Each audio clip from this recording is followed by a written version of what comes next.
In Chapter 16, Elysian Fields. Minka fired as the first warp hound appeared. It was a misshapen thing with a bunched mane of raging fire, human eyes, and a snout thick with curved fangs. The auto pistol slug hit it in the chest and did nothing to slow it. She fired again, with the same lack of effect. And now she fired a third time and missed. A second, third, and fourth hound appeared on the heels of the first. Wrath cursed, drew his knife, and pushed Minka out of the way. "Cadia stands!" he roared, as the baying of hunters filled the air, and the first hound leaped for his throat. "Brother!" His pack brothers had hunted all across Cadia. They had brought their quarry to the ground and torn it apart, and they had gloried in the battle. He knew the warp-born would come for the humans, and their souls were demon bait, like the light of a deep-sea creature that draws fishes near. As the warp hound leaped in, Scarp Hedin sprang forward. It was fast, but he was faster. He caught it by the throat. The two of them tumbled to the ground, rolling in a ball of fur and fire. He tore its throat out, was on his feet before the second threw himself at him and bowled him backwards, fangs crunching down on his power armor. He punched his fingers into its eye, digging deep into the matter inside of its skull. It was a blow that would have killed anything mortal. But these were beasts of the immaterium, and the warp hound howled with pain and pleasure as the space wolf set one hand on its jaws and yanked, dislocating the jaws and ripping its head from its shoulders. In an instant, it was gone, its spirit howling frustration as it was banished for a moment from the physical realm. In a frenzied blur, he tore them apart. All there was killing. It was supreme. It was glorious. "Oh, brother, it's time. We are leaving." In a moment, Scarp Hedin shook his head, and his berserk fury left him. He found himself staring down at the ground, where he had just thrown a warp hound, and it had blinked out of existence as its hold on the corporeal realm failed. There was a shadow on the floor before him. He looked up and saw the swirling purple cloud of warp energy. Something was manifesting in the air above him. He drooled with anticipation as a red figure started to solidify within the cloud. A vast red monster, whip in one hand, great brass axe in the other. Minka was on her hands and knees, retching as the warp energy swirled about her. She felt the ground shudder. She looked up. A vast shape of red fire stood above her. She closed her eyes as it looked a single step forward. Cadia trembled beneath its foot. Somehow she fired her auto pistol, but the lead round was lost in the creature's unholy flesh. Minka scrambled backwards. The monstrous thing lifted its great axe into the air. Minka called out to the God Emperor to witness her defiance. "In the name of the God Emperor, of mankind," she shouted. There was a flash of white light and the sound of singing. She put her hand up to shield her eyes as a white shape materialized above her.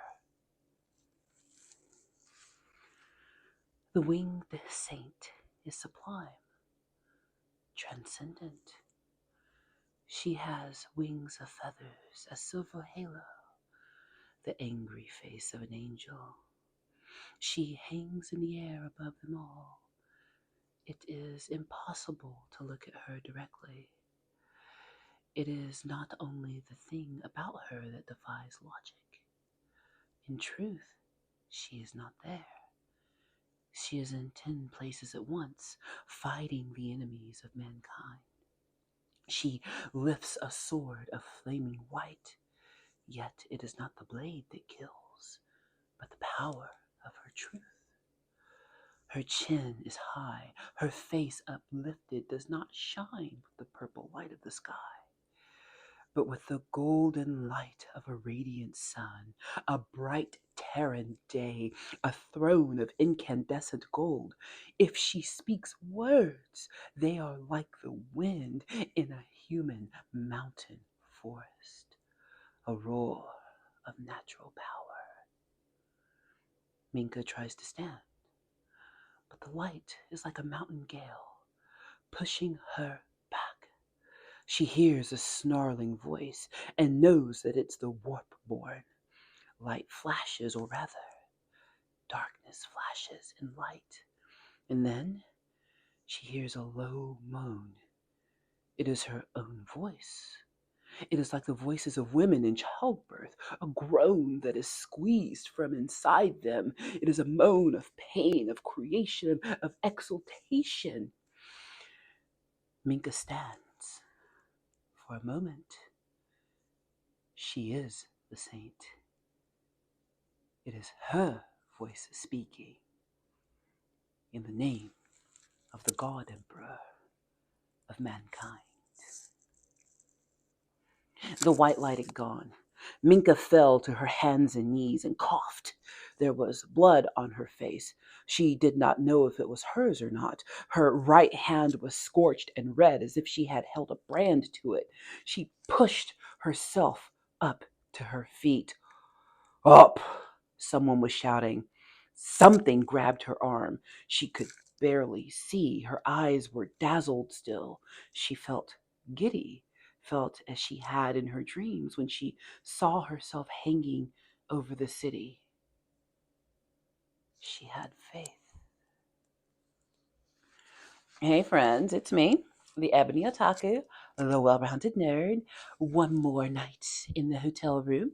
So I thought I'd do one more reading and pick up where we left off with Miss Minka Lesk.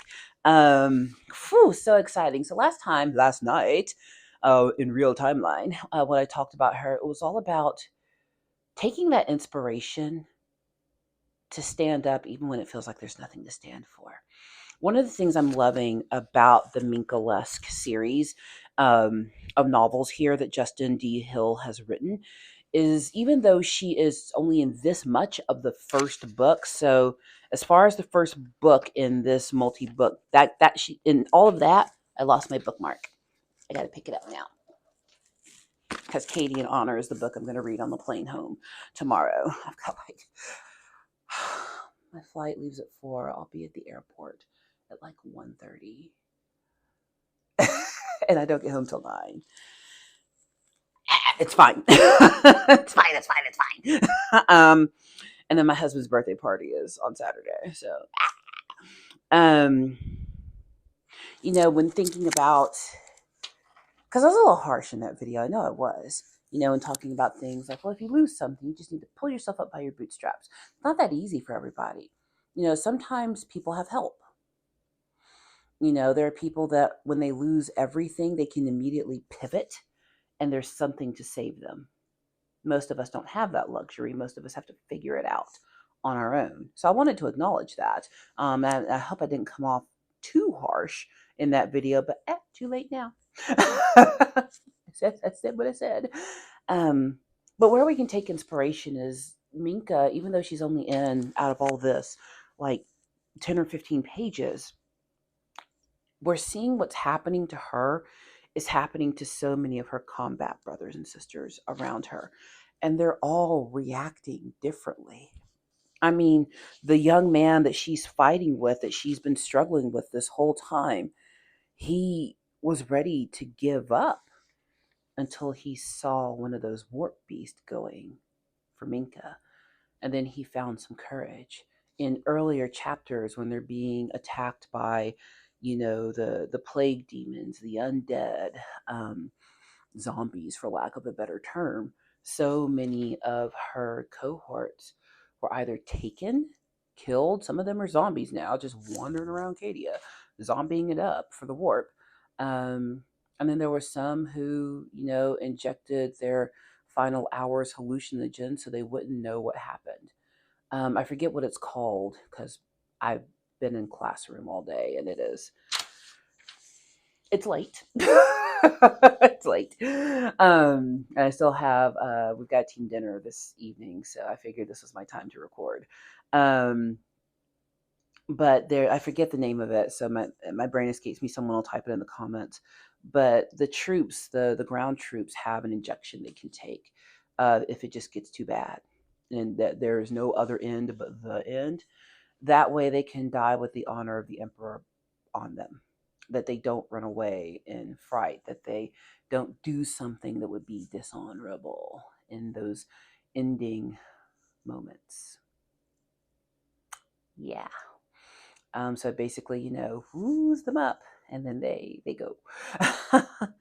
But there are characters in here like Scarp Hedin, Minka Lesk, General Usarkar E. Creed, Commander, now General Benedict, who, no matter how bad it got, they would not succumb to thinking that would jeopardize themselves and the people they were charged to command and protect. Even when bad things come at us, the one thing we can always control, and trust me, I know bad things happen, but the one thing we can always control, especially once we're of an age where we have agency, is how we react. That's something adults are supposed to teach children as they grow, but it's honestly not an easy set of skills. We are not naturally born expecting the worst. I mean, the part of the magic of childhood is what's supposed to happen is those are supposed to be the best years of our lives, where you can be carefree, where you don't have to think of all the bad. But now we live in a world where we have to prepare kids for things that I wish we didn't have to talk to kids about. But if we teach them how to cope, if we teach them how to grow through any circumstance, imagine the absolutely brilliantly resilient people we will create. And that's what Minka Lesk represents. She is the best of Cadia. Billions of soldiers, untold billions of soldiers, have been produced by this planet. And she is the one that the God Emperor has blessed with his presence in a moment of need. Why not someone else? I mean, daggum, Abaddon the Despoiler to run out the warp. If there was a time to intervene, Emperor of Mankind, who's God but not God and wasn't God in 30K, but okay, we worship you now in 40K, whatevs. That would have been the moment. But he doesn't come to them. He comes to her. He comes to her aid, gives her validation. It's proof that she has the strongest faith, the strongest alliance to the Imperium of Mankind. And I'm really excited once I get into the next portion of this series to see what is going to become of her story and how the rest of these stories converge together. I've been reading on this book for a long time. I literally read it in between time. I used to read so much more before I got a job where I read all day. I could get this on audio, but this is my escape. So when I get time to read, I just sit down and read. I've got several camping trips coming this summer, got several flights to take. So now that I'm back to traveling and stuff, that's my reading time. That is my, I don't want to do anything else time. These glasses are so reflective. You see my iPad? That's not my phone. That's my iPad recording. That's why I have not edited because this is a straight take. One take. But I'm really enjoying her story. I'm anxious to see. I'm hoping not to be disappointed. If you already read it and you know how it ends, don't tell me. I don't want to know. I don't want to know. I want to get there myself. I want Minka to be my hero. Because right now, she's my hero. She's a good, strong, fictional female character in military sci-fi, and I identify with that. Beckett Mariner, okay? So, I do have to get to dinner. I have to leave in a few minutes. What time is it? Yeah, she's got to leave in like 15 minutes because it's like a 15-minute walk to the restaurant. So, yay. So, why don't we finish this chapter, shall we? Why, yes, we shall. Brother, it is time. We are leaving. A scarp Hedin turned, and there was a lander. He seemed to remember it, and then it all rushed back to him. The assault by Attar the White, the mound of the dead, the lander. The lander! Its ramps were closed, its systems were active. He sprinted for the cabin, ran and caught the ladder, and hauled himself up. I am coming back now, he voxed as he slammed the cabin release hatch. A voice called out to him. It was not his brother's. He turned and saw two humans, a male and a female, looking up with faces drawn with terror and exhaustion. Help us, the man said.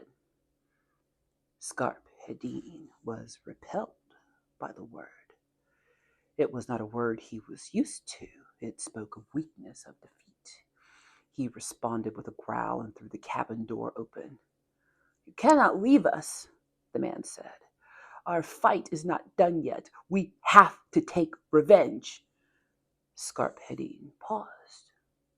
Revenge was a word he understood. There were many reasons not to help them, and they were weak. They were human. They would slow him down. Despite that, he turned. Can you fly? He demanded. Wrath nodded. Scarp Hedin approved. The space wolf reached down and held out a hand. He hauled them up one by one. The space marine turned to them and spoke. Minka stared up. The voice was deep and gravelly. She could not understand the words. He spoke again, and this time she caught his guttural accent. How do you know how to fly? Wrath nodded. Cadian 101st.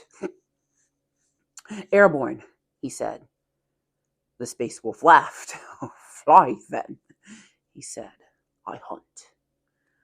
The space marine stalked inside and left the two Cadians in the cockpit. The pilot had been torn apart. The cabin was awash with blood clots. There was no time to clean the mess. It was a scramble as they got the craft ready to fly. Wrath winced as he slid into the pilot's seat. Are you sure you can fly this? Minka asked. Yes, Wrath said, though he didn't sound sure. Minka watched him work one-handed, pressing the activation studs. His face was pale, his breath seemed labored. Even the light of his augmented eyes seemed dull. He forced a smile. Of course, I was airborne once. The engines came to life on the third try. Wrath pulled a lever and found it was the wrong one. He tried each of the levers in front of him and seemed satisfied. Right, he said. Here goes. The engines roared as he brought them up to full strength. Then he put his hands to the controls, took a deep breath. The craft's nose lifted unsteadily. It hung 100 feet above the ground, its wings shuddering violently. Wrath looked confused. He struggled to keep her level as the craft was buffeted by winds, then found the right lever and pushed the engine nozzles from lift to fly. It was a torturous flight. Minka clung on and prayed. Warp creatures flew at them, swatting themselves against the viewport. One of them was sucked into the engine, which rattled for a moment. Throne, Wrath hissed, expecting the engine to rupture, but it coughed and spluttered and kicked back into flame. Cadia fell away behind them. Once they were out of immediate danger, the Space Wolf took over, ripping the captain's seat out of its mounting in order to make room for himself. "Where are we going?" Wrath asked. "My brothers are waiting," the Space Marine said. They did not ask any more questions. It was more than 2 hours' flight before the Space Wolf strike cruiser appeared before them. It was a gray slab of ceramite hanging in the void, the bloody light twinkling of vast turrets and cannons and lance arrays. Minka barely dared breathe as they flew into the shadow of the vast craft. There were dark openings along its side. It was to one of those that the Space Marine flew them to. The yawning gap filled the viewport. Slaved guns tracked them as they flew into the shadowed tunnel. The Space Wolf brought the lander down with a thud and slammed Minka back against the wall. They were inside a brightly lit landing bay.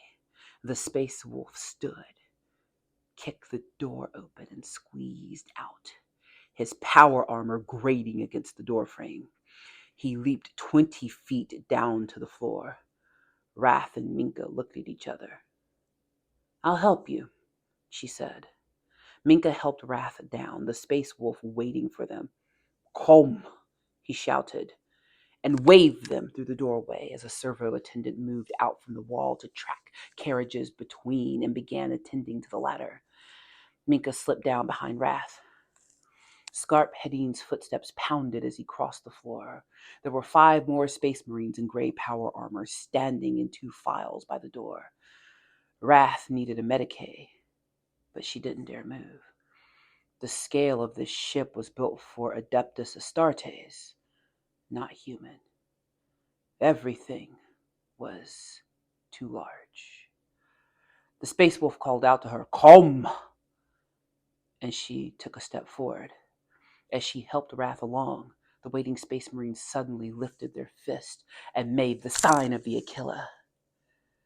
Minka froze at the sudden movement, but Scarp Hedin spoke. "Do not fear. They are saluting you." "Now, light our darkest hour." Okay, anywho. Not all of us get a savior at the last moment, but some of us are lucky enough that we do. And it might be you. You never know when that helping hand in the 11th hour, when it seems like all hope is lost, will be there to reach down and pull you out of a pit of despair that you thought too deep to be reached. I'm really enjoying this book. It is so inspiring. And it's a good juxtaposition against 30K because remember the Blessed Lady that was produced from Lorgar's camp? Yeah, go back and read the first Heretic. She wasn't blessed. There was a lot going on Lorgar's ships. But to see how the different powers at play in the galaxy can bless and how people react to them, because there is good and evil in the world. There are things that aid us and things that detract, but sometimes things align in the right way and everything works together for good. I'm excited to keep following her story. I hope you stay with me. Hey, I do whatever I want on my channel. When are you going to get back to the book? When I get back to it. But until then, please like, comment, and subscribe, and I'll see you in the next one. I have dinner to go to.